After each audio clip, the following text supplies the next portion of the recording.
खट्टा खाने वाली चुड़ैल। रात को अचानक राधिका मौसी को किचन से कुछ गिरने की आवाज आई। उन्होंने बाहर निकल के देखा तो किचन में उन्हें कोई सफेद साड़ी में दिखा। वो चीख पड़ी, हे भगवान, आलतू जलाल तू आई भला को टाल तू, आलतू जलाल तू आई भला को टाल तू। राधिका मौसी को चीखते सुनकर श्रवण बाहर आता है भागते हुए। अरे माँ, क्या हुआ? क्या देख लिया? दादी माँ आ गई क्या सपने में? अरे बेटा, रसोड़े में देख तो कौन है? श्रवण रसोड़े में झांक कर देखता है और उसे कोई नहीं दिखता अंदर। अब रसोड़े में तो कोई नहीं है माँ। कोई सफेद साड़ी में नहीं है क्या? नहीं माँ, कोई भी नहीं है। चिल्लम चिल्ली की आवाज सुनकर काजल भी वहां आ जाती है। अब क्या हो गया माँ जी? अरे बेटा, रसोड़े में एक चुड़ैल थी सफेद साड़ी में। अरे क्या कर रही थी वो अंदर? अरे बताया नहीं, कल आएगी ना तो पूछ लूंगी। चुड़ैल जी, आपका क्या प्लान है?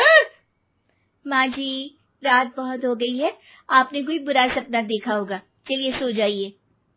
राधिका मौसी सोने तो चली जाती है, पर उनको रात भर नींद ही नहीं आती। वो कुछ भी उलझुल बातें सोचने लगती है। कहीं चुड़ैल की वजह से तो घर में टेंशन नहीं हो रहा, कहीं उसी की वजह से तो वो दादी नहीं बन पा रही।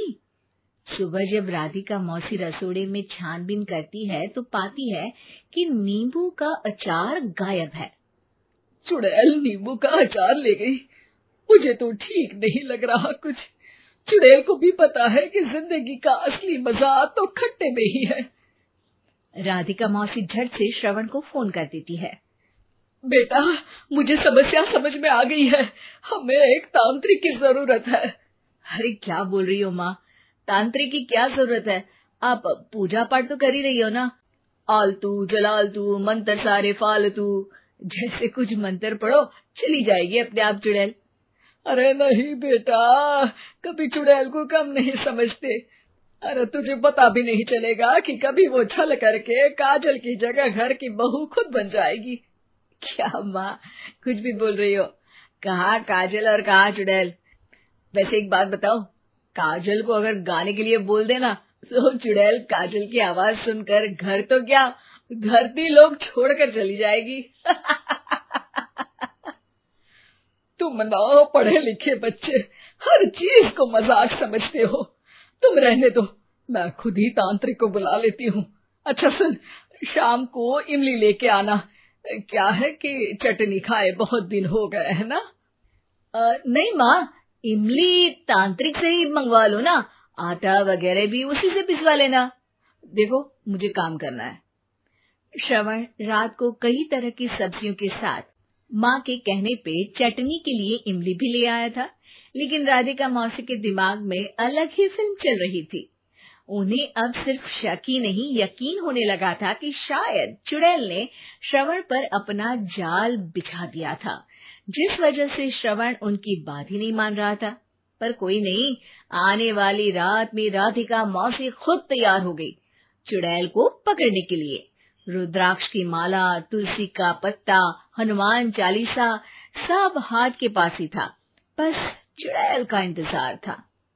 और जैसा राधिका मौसी ने सोचा था वैसा ही हुआ।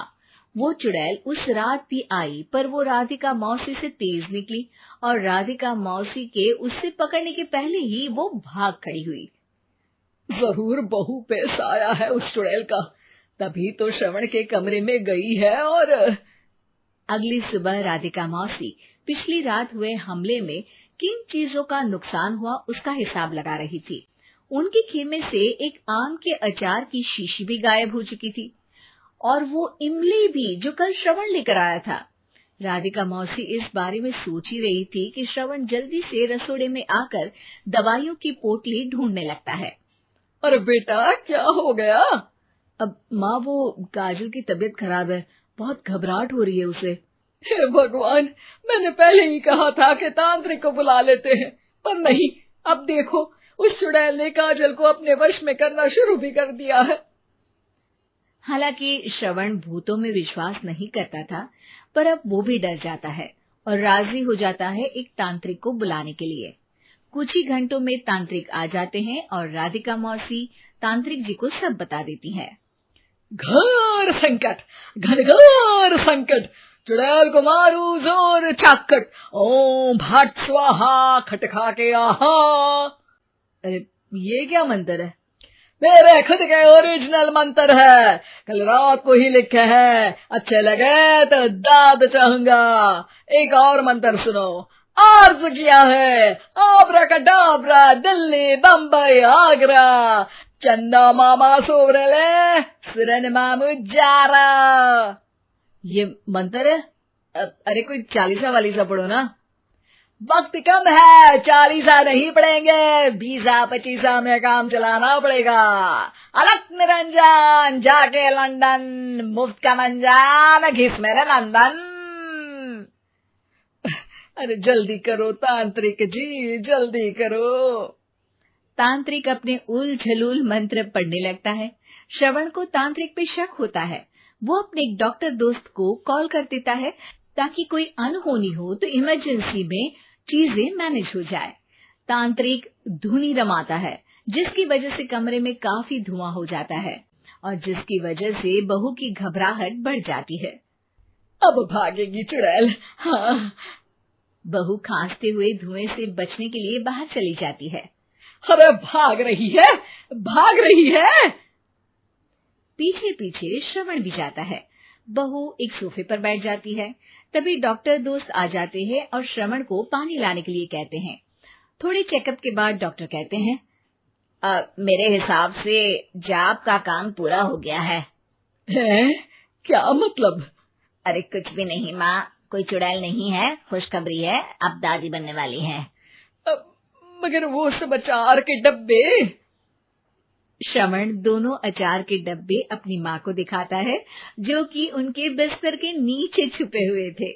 आपने सही बोला था माँ, वो चुड़ैल काजल ही थी जो खट्टा खा रही थी। हमें कल ही पता चला, पर हमने आपको ये तांत्रिक वाला काम करने दिया ताकि आपको भरोसा हो जाए कि भूत वगैरह कुछ होता ही नहीं। अच्छा अच्छा, ये तो बड़ी खुशी की बात है, पर बेटा मुझे एक झाड़ू तो ला दे। क्यों माँ? ये तांत्रिक का भूत उतारती हूँ मैं।